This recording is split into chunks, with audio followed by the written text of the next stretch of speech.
In fact, a movie has been made of his life. Nick was a very healthy and strong and very competent railroad yardman. He was highly respected by his fellow workers, but Nick had one fatal flaw. Nick's flaw was he was an eternal pessimist. He just always thought the worst.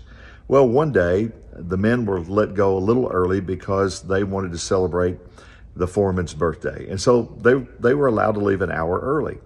Well, Nick, being the eternal pessimist, had to check everything, and he accidentally locked himself into a refrigeration car. Well, it was midsummer. He's in that refrigeration car. He begins to bang and yell on the door. Well, as he bangs and yells on the door, people on the outside would have thought the sound was coming from a nearby playground or maybe from the other trains coming in and going out, and they wouldn't hear. Nick screamed until his voice went hoarse. He beat on the door until his hands were bloody, and he realized, I'm not getting out of here. He was shivering, literally shivering, and he found a cardboard box, and he began to scroll on that cardboard box what he thought would be his last words. As he wrote, he thought, I want to write this to my wife. These are my last words, and to my family, to tell them how much I love them. He thought, if I could just go to sleep, they'll find my body in the morning. Sure enough, the next morning, they found his body. They opened the doors, and they found his body. They did an autopsy.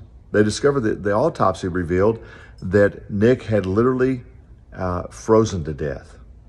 But what was unusual was the temperature inside the boxcar was a steady 61 degrees.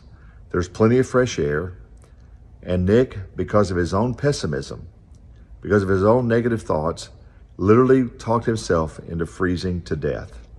Proverbs 23:7 says, for as a man thinks in his heart, so is he.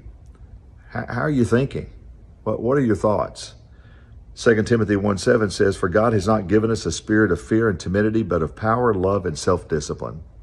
I think one of my favorite quotes of all time comes from John Maxwell, and he says that our attitude determines our altitude. How's you thinking?